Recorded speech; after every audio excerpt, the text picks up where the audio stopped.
Hello दोस्तों। तो चलिए शुरू करते हैं और एक एनालिसिस वीडियो। आज वाली एनालिसिस वीडियो हमारे रेगुलर एनालिसिस वीडियो से थोड़ी अलग होगी। क्यों? क्योंकि इसमें हम अपने प्रीवियस एनालिसिस को नहीं वापस रिकैप करते हुए स्ट्रेट अवे एक नई एनालिसिस पे चलेंगे, क्योंकि हम अपनी जो प्रीवियस जितनी भी एनालिसिस हमने की है उसकी एक सेपरेट वीडियो हम बनाएंगे। क्योंकि ये वीकेंड चल रहा है, वीकेंड में हम अपने जितने भी एनालिसिस हमने प्रीवियस दिए थे अडानी एंटरप्राइज पे, कोटक महिंद्रा बैंक पे, निफ्टी आईटी इंडेक्स पे एंड निफ्टी 50 इंडेक्स पे, तो उसकी हम एक सेपरेट वीडियो बनाएंगे। इन चारों को हम डिटेल में बात करेंगे, बट आज स्पेसिफिकली हम नई एनालिसिस करेंगे और देखते हैं कि इसमें कैसे हम इस एनालिसिस को आगे बढ़ते हैं। तो चलिए शुरू करते हैं। तो जो एनालिसिस आज हम करने वाले हैं वो है बैंक निफ्टी। तो चलिए थोड़ा बैंक निफ्टी के चार्ट्स को अगर हम थोड़ा इसको शॉर्टन अप करें और टाइम फ्रेम को हम हमारे स्टाइल में जैसे हम करते हैं, पहले वीक में करके फिर वीकली टाइम फ्रेम में पहले हम इसे एक एनालिसिस करते हैं, फिर डेली एंड फिर अगर ज़रूरत पड़े तो आवरली में भी हम जाते हैं। अगर हम देखें तो यहाँ से करीब करीब हमें एक ऐसा एक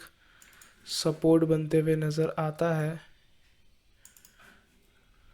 जी हाँ, अगर आप इसे थोड़ा हल्का, अगर मैं आपको चीज़ें दिखा पाऊँ तो आप ये देख पा रहे होगे, ये वीकली टाइम फ्रेम है दोस्तों। तो आप ये देख पा रहे हो कि कोविड का लेवल से काफ़ी अच्छी एक रैली में bank Nifty with little bit ups and down से चल रहा है और अभी करेंटली ये इस लेवल पे आके सस्टेन कर रहा है। तो ये हमें एक मेजर सपोर्ट लाइन, आप इसे कह सकते हो एक लक्ष्मण रेखा की तरह हमें दिख रही है कि यहाँ से अगर नीचे जाता है, अगर इधर तक आता है और यहाँ से सपोर्ट लेता है या इधर से जाता है, वो बात की बात है, बट एक अच्छा मेजर सपोर्ट ट्रेंड लाइन हम यहाँ पे इसे मान सकते हैं। तो चलिए एक बार इसे हम डेली टाइम फ्रेम में भी देखते हैं कि इसमें क्या दिखाई दे रहा है। ओके दोस्तों, तो डेली टाइम फ्रेम में अगर हम देखें तो हमें ये चीज़ दिखाई देती है कि अगर हम डेली में अगर बात करें तो जनवरी से हमें बैंक निफ्टी एक चैनल में चलते हुए दिख रहा है, जो मल्टीपल टाइम्स डाउनसाइड में डेली टाइम फ्रेम में नीचे यहाँ पे सपोर्ट लेते हुए दिख रहा है हमें। जी हाँ, अगर आप देखो तो बहुत बार यहाँ पे ये सपोर्ट लेते हुए हमें दिख रहा है। अगर आप ये देख पा रहे हो तो करीब करीब यहाँ पे हमें मल्टीपल टाइम सपोर्ट लेते हुए दिख रहा है। और अगर आप इसे अपसाइड में देखो तो ये करीब करीब कुछ यहाँ पे अपसाइड में रेजिस्टेंस फेस कर रहा है।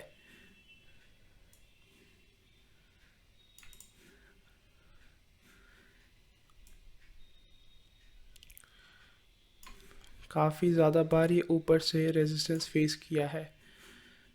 अगर आप इसे अच्छे से, मैं इसे आप लोग के लिए मार्क करके दूं तो आप देख पा रहे होगे कि ये कितनी बार यहाँ पे रेजिस्टेंस फेस किया है। बट यहाँ पे मैं आप लोगों के साथ अगर एक चीज़ शेयर करूँ कि बैंक निफ्टी जो है ना, वो सेक्टर काफ़ी ज़्यादा इन्फ्लुएंस होता है बैंकों से। तो अगर मैं आपको यहाँ पे सेक्टरल इंडेक्स वेटेज दिखाऊं, एक सेकेंड ये लोड हो जाता है। जी हाँ, अगर मैं आपको सेक्टरल डिस्ट्रीब्यूशन दिखाऊं तो बैंक निफ्टी में एचडीएफसी बैंक का करीब करीब 29% हिस्सा एचडीएफसी बैंक होल्ड करता है। उसके बाद आईसीआईसीआई बैंक 23%। तो आप ये चीज़ मान सकते हो कि बैंक निफ्टी में जो भी हरकत होती है कि किसी दिन वो बहुत अच्छा गैप अप आ रहा है, गैप डाउन आ रहा है, तो ये कहीं ना कहीं इन चीज़ों से ट्रिगर रहता है कि शायद कोई बैंक में कुछ अच्छी न्यूज़ है या कोई ब्रेकडाउन की न्यूज़ है, तो उस कारण बैंक निफ्टी काफ़ी इफ़ेक्टिवली काम कर रहा है। अगर आप इसे ऐसा मानो कि आपके पास एक 100 रुपये है और 30 रुपये अगर आपके गुम हो गए तो आपकी वैल्यू 70 आके ड्रॉप हो रही है, तो मान के चलो किसी दिन अगर H D F C bank suppose negatively behave कर रहा है तो मतलब वो इतना लार्जर इम्पैक्ट दे रहा है।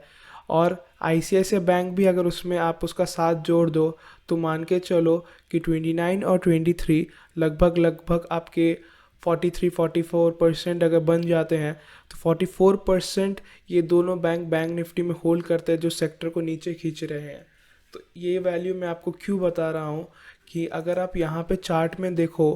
कि ये इतने अच्छे यहाँ पे पोजीशन में था और अचानक से ये ड्रॉप आया, ऐसा क्यों था? क्योंकि इस समय एचडीएफसी बैंक के कुछ इंटरनल इश्यूज़ के कारण ये ऐसा आया। अगर आप इस चार्ट में देखो और ये डेट को अगर आप मार्क करो, जो कि है 16 जनवरी, और आप एचडीएफसी बैंक के चार्ट में आओ और अगर आप 16 जनवरी को देखो तो आपको क्लियरली दिखता है कि हाँ, यहाँ पे एक ब्रेकडाउन आया था जिस एचडीएफसी बैंक के चार्ट में, जिस कारण से बैंक निफ्टी भी अभी उस समय ब्रेकडाउन के स्टेज में था। ये देखिए, अगर आप देखोगे 16 जनवरी और 17 जनवरी को बैंक निफ्टी इतना लार्जर गैप डाउन आया, ये इट वाज जस्ट बिकॉज कि ये यहाँ पे अगर आप देखो 16 जनवरी का एचडीएफसी बैंक और 17 जनवरी का एचडीएफसी बैंक, अगर आप इसे एचडीएफसी बैंक के चार्ट को ढंग से देखोगे तो ये सिमिलर है बैंक निफ्टी के जैसे, हूबहू बैंक निफ्टी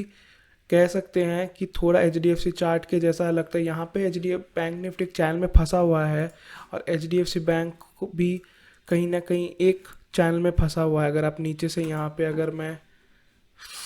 ड्रॉ करूँ तो डाउन साइड इस साइड और अप साइड कहीं यहाँ पे एक है, तो ये कुछ ऐसा फंसा हुआ हमें दिख रहा है। अगर आप फिर देखो कि 24 जनवरी को एचडीएफसी बैंक ने बहुत इस अच्छे लेवल से एक बाउंस बैक दिया था, तो 24 जनवरी को अगर हम बैंक निफ्टी का चार्ट देखें, वो कंफर्म करते हैं हाँ ये 24 जनवरी का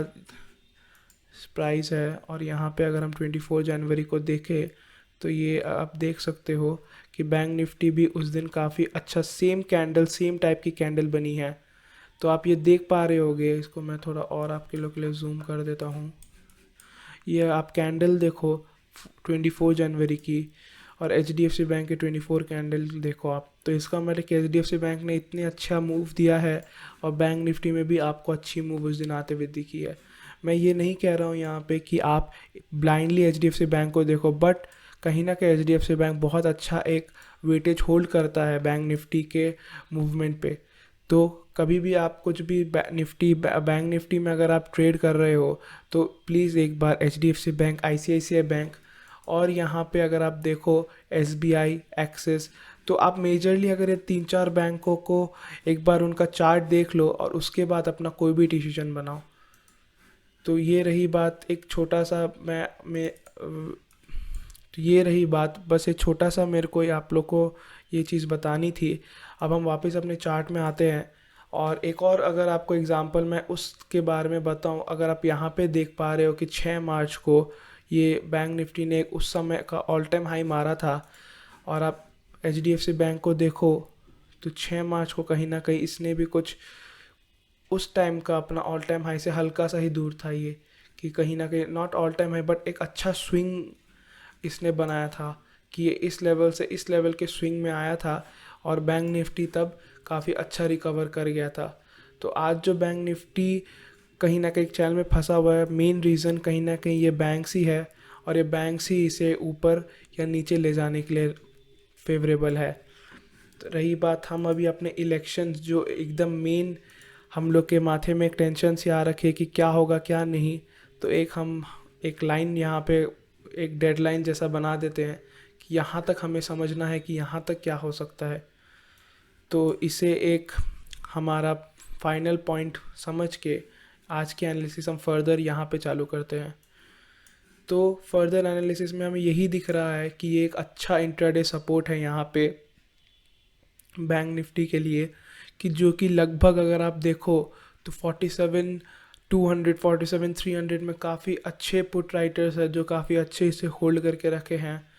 अगर आपको और पुट राइटर कॉल राइटर क्या होता है अगर आपको जानकारी चाहिए तो प्लीज़ कमेंट करके बताइएगा,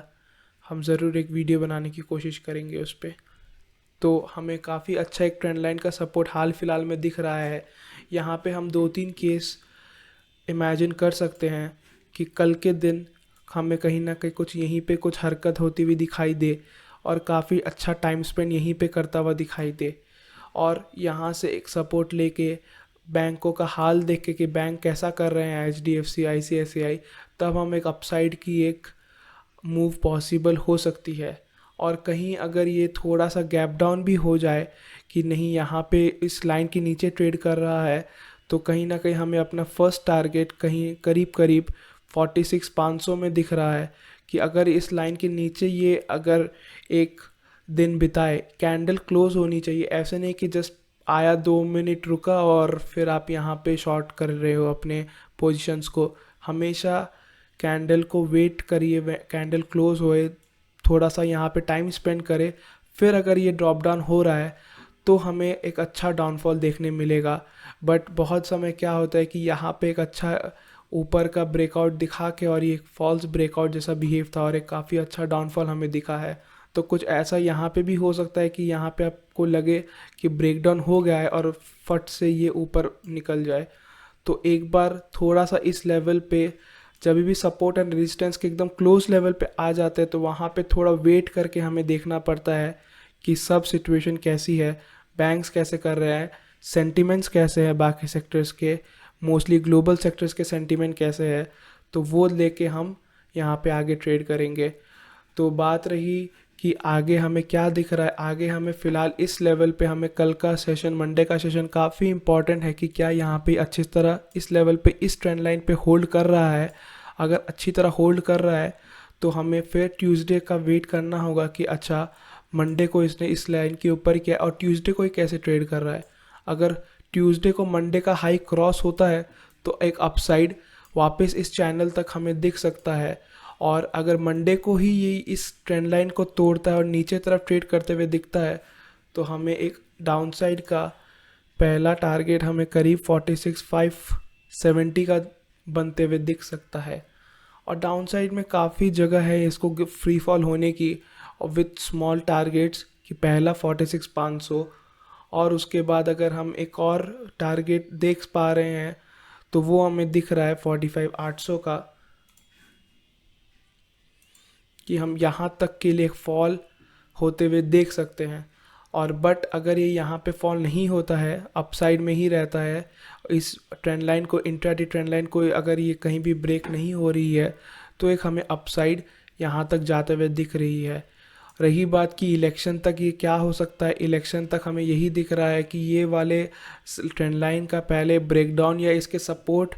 पे ये कैसे बिहेव कर रहा है वो ज़्यादा ज़रूरी है। तो मंडे के सेशन के बाद ही हमें कोई अच्छी एक क्लियर इंडिकेशन दिखेगी क्या हम डाउन साइड जा रहे हैं। तो डाउन साइड जा रहे हैं तो हमें एक डाउनफॉल दिख सकती है। और उसके बाद जैसे ही इलेक्शन के रिजल्ट्स क्लोज आते हैं, जैसे 4 जून को इलेक्शन के रिजल्ट्स आने वाले हैं, 4 जून जो कि ट्यूसडे है, और अगर आप ये मानो कि 2 जून तक बाय एग्ज़िट पोल्स के सारे नतीजे आते हैं, तो 3 जून जो मंडे का दिन रहेगा वो काफ़ी इम्पॉर्टेंट दिन रहेगा कि एग्ज़िट पोल के नतीजे पे कैसे सब रिएक्शन आ रहा है। और उस समय तक अगर बैंक निफ्टी कोई एक रेंज में फंसा रहे और अगर रिजल्ट्स अच्छे आ रहे हैं, मार्केट सेंटिमेंट्स पॉजिटिव है, तो काफ़ी अच्छा अपसाइड हमें देखने को तब मिल सकता है। बट उस टाइम तक किस लेवल पे जाता हुआ बैंक निफ्टी हमें दिख रहा है वो अब हमें फ़िलहाल के लिए हम ये प्रिडिक्ट नहीं कर सकते, क्योंकि ये एक अच्छे एक लेवल पे खड़ा है। अगर लेवल का ब्रेकडाउन होता है तब हम एक श्योरली एक कॉल ले पाएंगे कि हमें इधर तक जाता हुआ बैंक निफ्टी दिख रहा है। एंड अगर वो लेवल ये ब्रेकडाउन नहीं होता है तो हम ये कह सकेंगे कि हाँ ये अभी भी एक चैनल में फंसा हुआ है, इसे इस लेवल पे आने तक, ये चैनल के अपसाइड जहाँ पे रेजिस्टेंस फेस करता है वहाँ तक आने तक, और रिजल्ट डेट्स अगर क्लोज है तो ये करीब करीब हमें इस तरह दिख सकता है कि यहाँ पे ये थोड़े दिन रुक के, और इलेक्शन डेट भी क्लोज है और सेंटीमेंट्स भी पॉजिटिव है, तो ये कहीं ना कहीं अपसाइड निकल जाएगा। तो फ़िलहाल के लिए हमें मंडे का सेशन काफ़ी इम्पॉर्टेंट है, तो वो हमें देखना होगा कि किस तरह बैंक्स वर्क कर रहे हैं एंड बैंक निफ्टी किस तरह रिएक्ट कर रहा है। तो कैसा लगा दोस्तों एनालिसिस? अगर आपको सही में कुछ वैल्यू मिली तो प्लीज़ लाइक करिएगा और नीचे कमेंट करके ज़रूर बताइएगा। Thank you.